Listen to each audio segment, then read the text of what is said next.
7:35. Let's get right to our guest who's on the phone, our Senator John Boozman. Sir, are you there? And good morning. I am here. Thank you so much for having me. Thank you. This is Dale with Mountain Talk Radio, Mountain Home, Arkansas, and joining us is Bob Zadora from Marion County, Arkansas. And Senator, we had quite a shock in the death of Justice Scalia. My main question is, what do we do now? We're in an election year, and there's a lot of pressure on the Senate to not do anything right now with whomever the president were to nominate. Your thoughts? Well, we're in an election year. We have a lame duck situation with the president. And for the last 80 years, when we've had situations like this, Congress has not acted. When you look at what Senator Schumer said in the past, in fact, 18 months before President Bush was leaving office, he said that under only extremely extraordinary circumstances would they consider a judge. There's been new tape now that's come out with Biden, saying the same thing, several decades ago. So the list goes on. And so what Republicans have said is that we are simply not going to confirm a judge. Now, the president certainly has the right to nominate a judge, but the Senate constitutionally does not have the need to vote for that judge.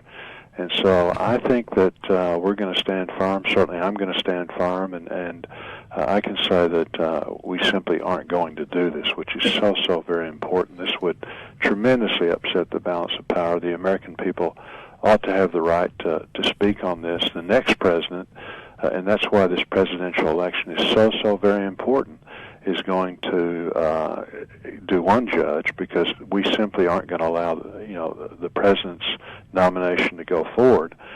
But at least one judge, probably a couple others also. So this is a very high stakes thing, but I'm totally committed. I simply am not going to support the president going forward with picking a judge. What about Mitch McConnell? Is he going to stand firm on this decision? Well, I was very pleased. I mean, he was the first guy to jump out there and say, that we simply weren't going to do this. And so his position is no, and that's exactly where it needs to be. And I think everybody's going to be holding everybody's feet to the fire. But no, he's very much on board, as is the rest of the leadership of the Republican conference. So what we would have is the president making a nomination, sending it to the Senate, and then just having hearings until we don't need hearings anymore in January. Well, you don't. It's still up for grabs as to whether or not we even have a hearing on it. But you could have a hearing on it. You could actually, put it on the floor, but it would be filibustered. You'd need 60 votes to vote that. To break that, the Democrats would not have that, and so we're really in good shape on this thing. Senator Boozman, I want you to have plenty of time to talk to the people here. You're being challenged in a primary based on your voting record. And, of course, we have discussed this in earlier days gone by, and I thought the explanation was excellent. And I just want you to have time to talk about your voting record. Oh, no, you can cherry-pick numbers and, create a narrative, but here's the reality. I have a 100% score, and I've been endorsed by the National Right to Life. I have an A rating, and I've been endorsed by the National Rifle Association. I've got a 100% score from Americans for Prosperity. The American Conservative Union gave me the Defender of Liberty Award. The Family Research Council just gave me the True Blue Conservative Award. And Numbers USA, the premier group in fighting illegal immigration, with that group I have a 98% record. Now, to put that in perspective, I think Jeff Sessions, who is a real champion in this area, maybe the champion, I think might have a 99%. We're right there together. And then I have a 100% score with Numbers USA in voting against amnesty, so that's why I have an A+ rating with them. And I could go on and on. I've been called lots of things, but not being conservative enough is not generally one of those. Well, one of the ones in particular that I know about was concerning the balanced budget. And when we talked, I don't know, it was several weeks ago, there was something in that balanced budget law that had something to do with the defunding of Israel. Do you recall that? Do you recall something along those lines? It's been quite a while. Exactly. There's two different, and this is so confusing, and that's how this is how people can use different things. There's the budget vote that we have every year, and I could put a vote on the floor of Congress as to a budget that I came up with, and then apart from that, there's the constitutional changing the law, and I believe this is the only way that we can really get a handle on spending.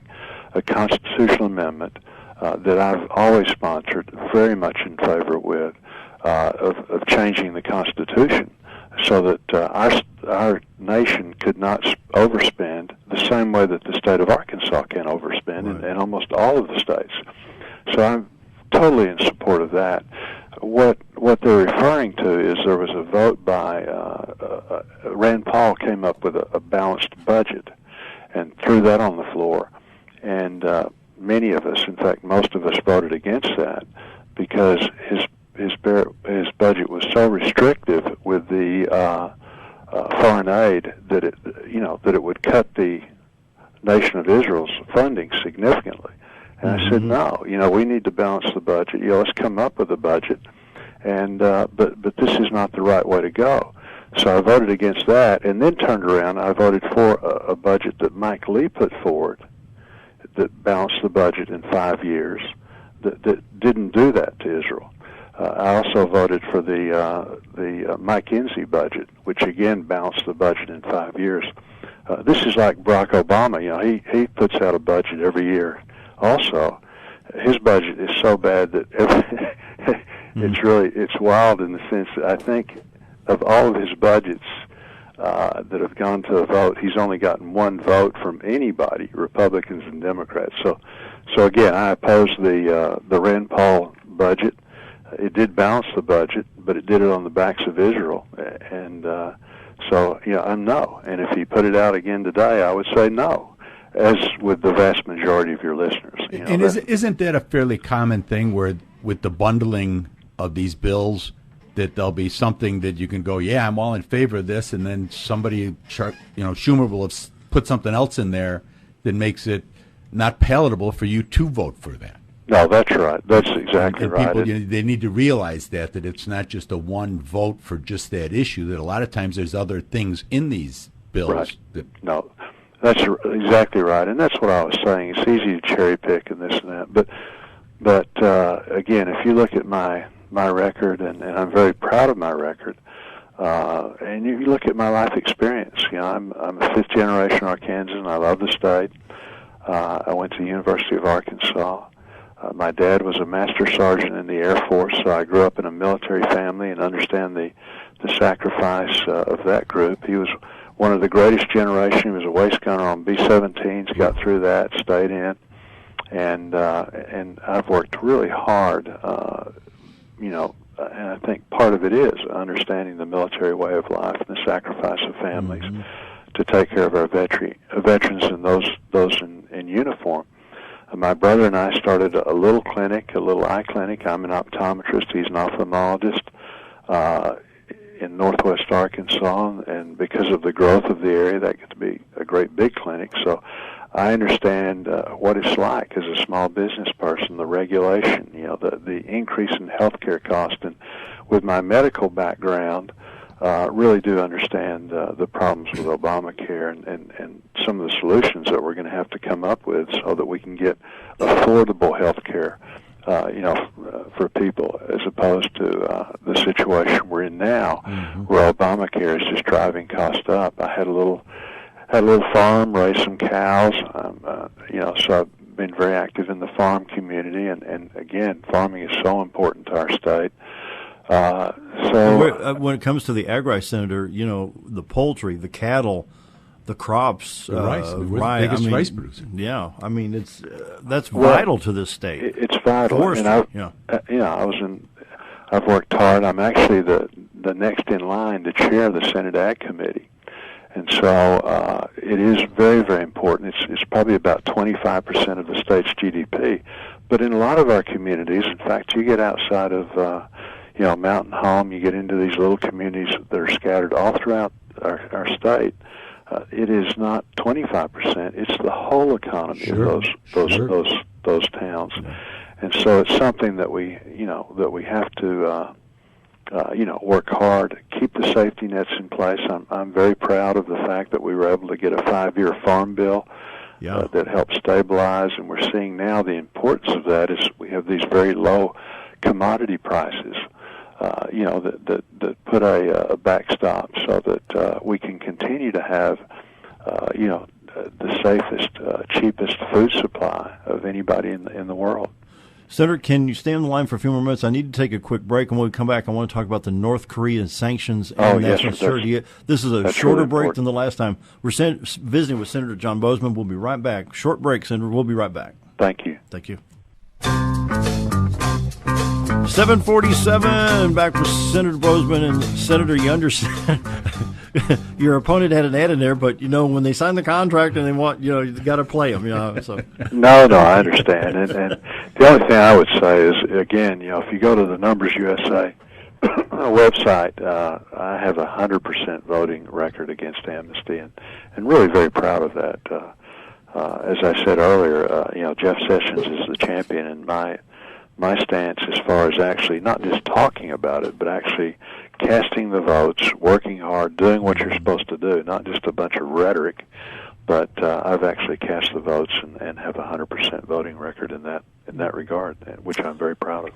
Let's look at North Korea. I'm known for saying blunt things on the air. This guy's a nut in North Korea. I think you're exactly right. And, it's sad. I was talking to a guy named Tony Hall. Tony Hall is a guy that's so well respected in the sense on both sides, Democrats and Republicans. He's a Democrat, but he was appointed by President Bush to Rome to represent us with the UN food programs. And again, it's just this wonderful person that's dedicated his life to helping, with hunger in these very difficult situations.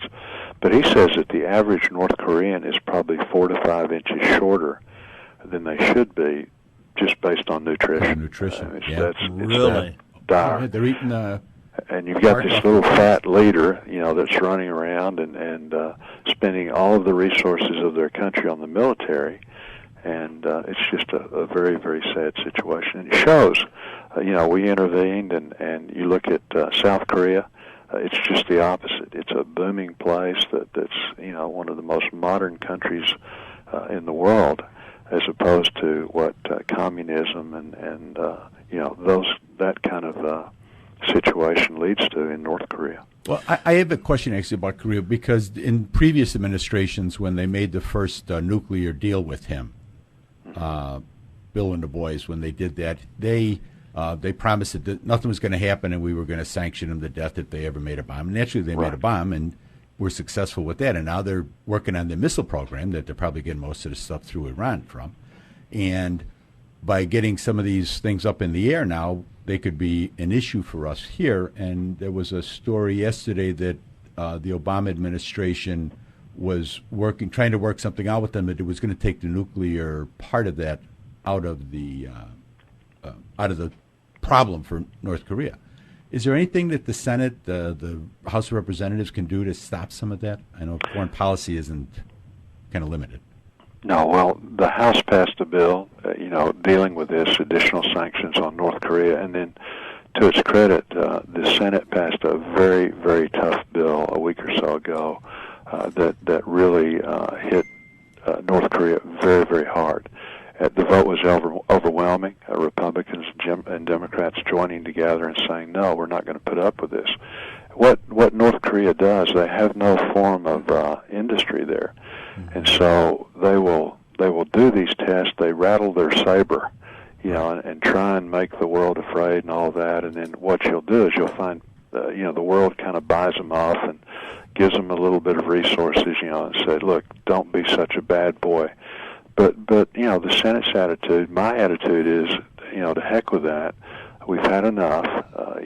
They're dealing with things that really put our nation at threat with these ballistic missiles, and we need to come down very, very hard on them.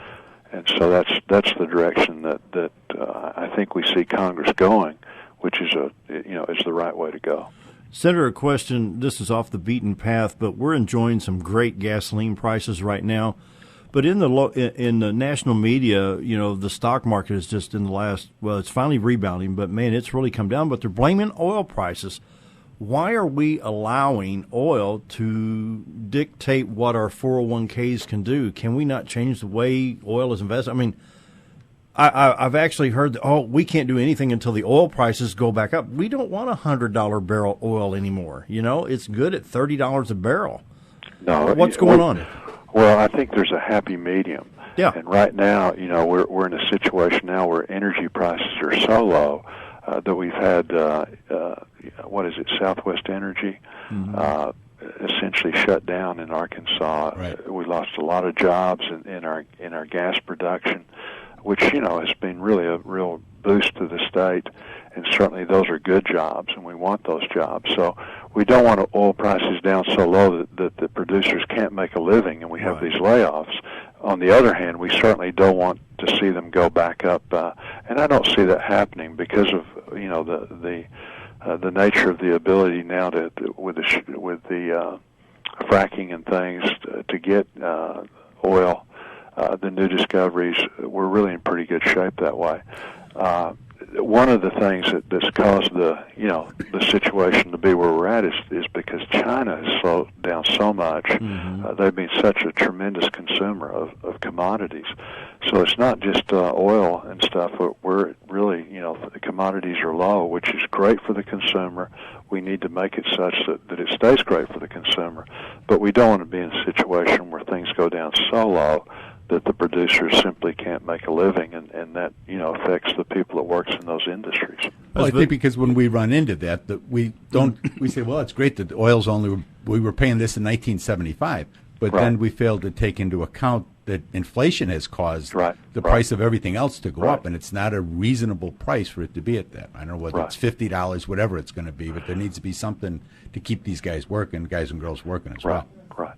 No, you're exactly right, but it has been a real shot in the arm, and especially as we get out into the rural areas of Arkansas, and we have a situation where people drive so much. Yes, sir. That means that instead of putting it in the tank, they're putting it in other places, other stores around and we've town. seen the effects here in Mountain Home. That's good. Manuelville area. Senator, we're down to a minute and a half. Your final thoughts. I want to give you as much time as possible this morning. Minute and a half before we close the show.